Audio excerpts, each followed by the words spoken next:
जानकी जी ने पूछा कि माँ, एक पतिव्रता नारी के कर्तव्य क्या होते हैं, उसे किस प्रकार अपने परिवार का, अपने स्वामी का कर्तव्य निभाना चाहिए, किस प्रकार उस मार्ग में चलना चाहिए, आप मुझे उपदेश करें। तब जगत प्रसिद्ध ये अनुसुईया जी का और जानकी जी का ये प्रकरण सदैव नारियों को पतिव्रता धर्म के पथ पर, मार्ग पर चलने का अनुसरण करने की बात बताता है। महाराज, यहाँ पर अनुसुईया जी ने सुंदर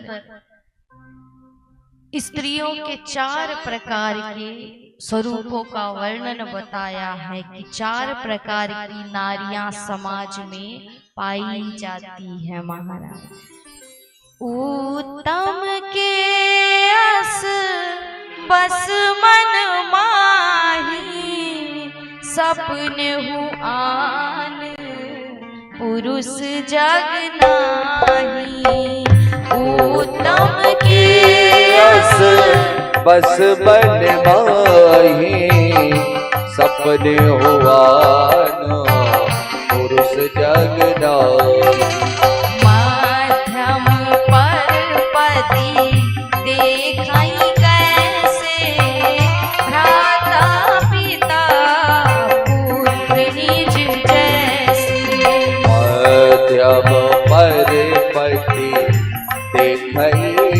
कैसे भ्राता पिता पुत्र।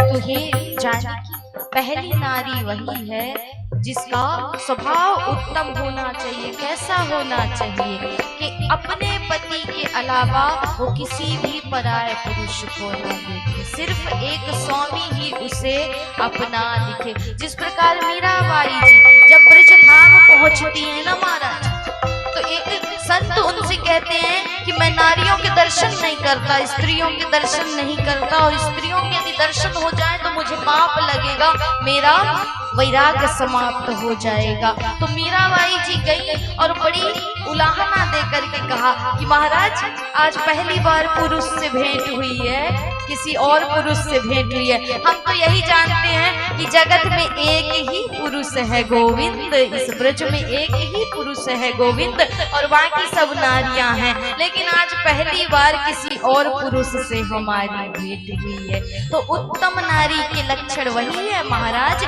जो अपने पति के अलावा किसी और को बिल्कुल ना देखे, सपने में भी उसके बारे में ना सोचे। मध्यम नारी कौन है? जो हर पुरुष में अपने स्वामी को छोड़ करके, अपने पति को छोड़ करके हर पुरुष को पिता, भाई या पुत्र के समान समझे। और तीसरी नारी वह है महाराज कि जिसका मन एक बार विकृत तो बनता है, विचलित तो हो जाता है, लेकिन फिर भी अपने धर्म और कुल की परंपरा के लिए जो सदैव अपने आप को रोक करके रखती है। और चौथी नारी वो है देवी जो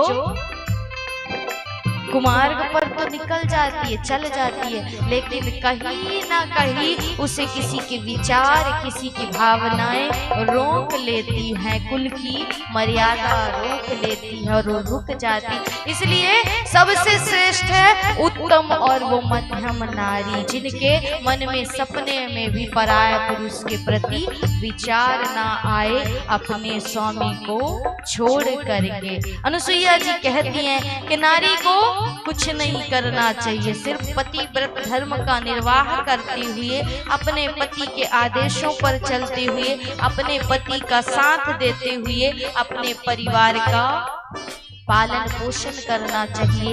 यही एक नारी का, एक पतिव्रता नारी का कर्तव्य होता है। और पति पत्नी के बीच संबंध कैसे होने चाहिए महाराज? बिनु श्रम नारी परम गति लहाई, बिनु श्रम नारी परम गति लहाई, बिनु श्रम नारी परम गति लहाई, बिनु श्रम नारी परम गति लहाई। पतिव्रत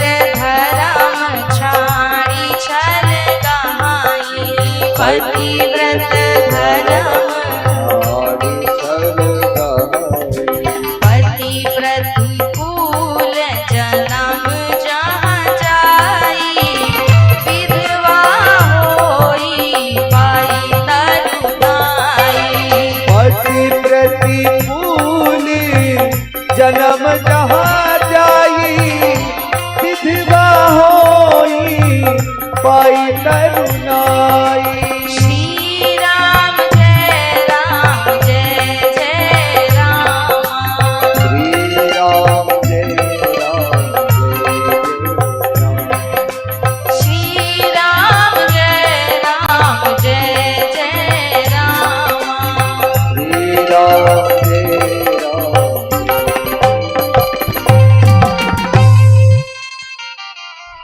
वही नारी सर्वश्रेष्ठ है जो अपने पति के कदमों पर चलते हुए उसके वचनों का पालन करे। और संबंध कैसा होना चाहिए, किस प्रकार होना चाहिए? जहाँ पर अपेक्षाएं हैं, जहाँ पर आकांक्षाएं हैं, वहां ही संबंधों में दरार आती है महाराज। कहीं पर एक बड़ी सुंदर बात लिखी थी, तो कभी कभी कहते हैं ना, हम पहले भी बता चुके हैं कि सिक्के के दो पहलू होते हैं, एक अच्छा एक बुरा, एक पॉजिटिव एक निगेटिव। मन की भी दो परिस्थितियां, एक पॉजिटिव और एक निगेटिव। भावनाओं की भी दो परिस्थितियां, एक विचार की एक निर्विचार की। तो महाराज हर चीज का दो पहलू है। उसी प्रकार हमारे पास जो वस्तुएं हैं ना, सुविधाएं हैं, इनके भी दो महत्व हैं, दो पहलू हैं। एक से गुण आता है, एक से अवगुण आता है। अब हमें स्वीकार करना है कि हम किसे उठाते हैं, गुण को या अवगुण को। तो जीव की स्थिति स्वयं जीव ने बिगाड़ रखी है। यदि आप किसी संत के पास समस्या लेकर के जाते हो, किसी ब्राह्मण के पास अपनी समस्या बताते हो, अपने गुरु के पास समस्या बताते हो, तो आपका यदि गुरु कहे, आप कहते हो कि मेरा पति शराब बहुत पीता है, तो आप अपने पति की समस्या लेकर के गए। बड़े ध्यान से सुनिएगा। तो आप किसी संत के पास जा रहे हो अपनी समस्या लेकर के कि महाराज मेरा स्वामी, मेरा पति शराब बहुत पीता है, उसका शराब छुड़ा दो।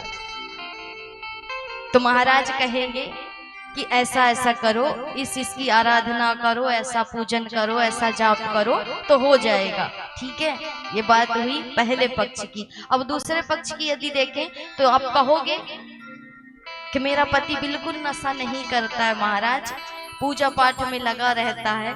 तो कुछ लोग होते हैं नास्तिक, तो कहते हैं ज्यादा पूजा पाठ ना करे, कुछ ऐसा बता दो।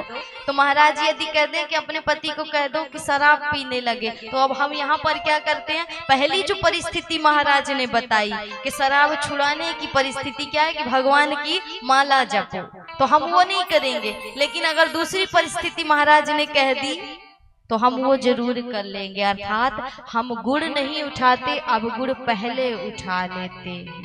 इसलिए बुराई हमारे अंदर है, विकृति हमारे अंदर है।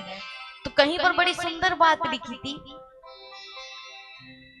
कि मान लो आप मार्ग से जा रहे हो, संग में आपकी संगनी है, दोनों पति पत्नी जा रहे हैं, तो आपकी कोई वस्तु गिर गई, आपका रुमाल ही गिर गया, पैसा ही गिर गया, कुछ भी गिर गया, तो आपकी पत्नी ने उसे आपको उठा करके दे दिया या आपके पति ने आपको उठा करके दे दिया, तो क्या आप उसे धन्यवाद देंगे?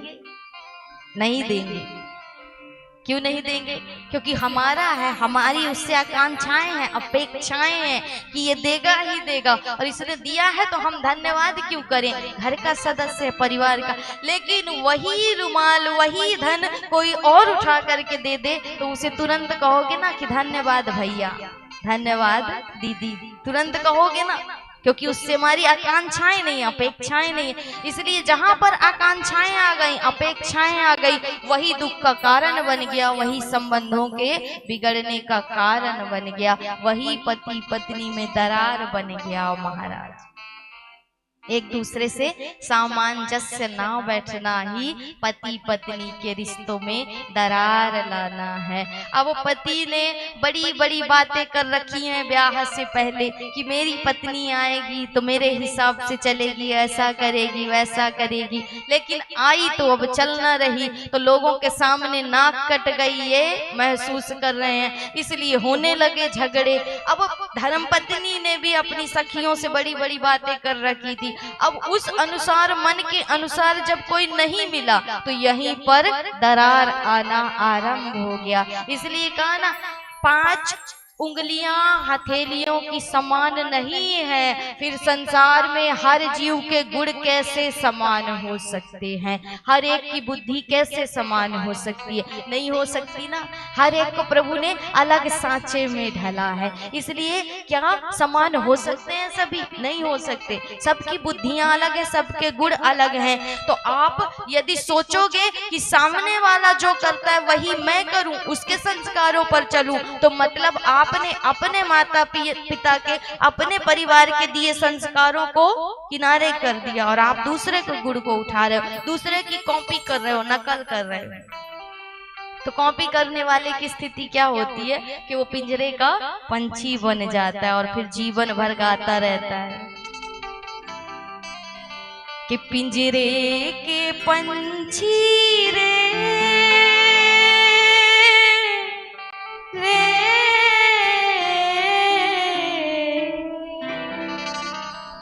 तेरा दर्द न जाने को, तेरा दर्द न जाने को, बाहर से खामोश रहे तू, भीतर भीतर रोए रे, हाँ भीतर भीतर रो, तेरा दर्द न जाने को, तेरा दर्द न जाने को। तो महाराज इसी प्रकार रिश्तों में दरार आती है। हम दूसरे की नकल करना चाहते, दूसरे की कॉपी करना चाहते। अब गुणों को हम जल्दी स्वीकार कर लेते हैं, लेकिन किसी में अच्छे गुण हैं क्या कभी स्वीकार किया आपने? सत्संग कहता है, ये कथा कहती है कि संतों ने बहुत संग करवाया आपको, बहुत सत्संग करवाया, लेकिन कभी गुण उठाया आपने? कि हमने कहा नाम जप का संकल्प कर लो, किसी ने लिया अभी तक संकल्प? किसी ने किया यहाँ से संकल्प? नहीं किया।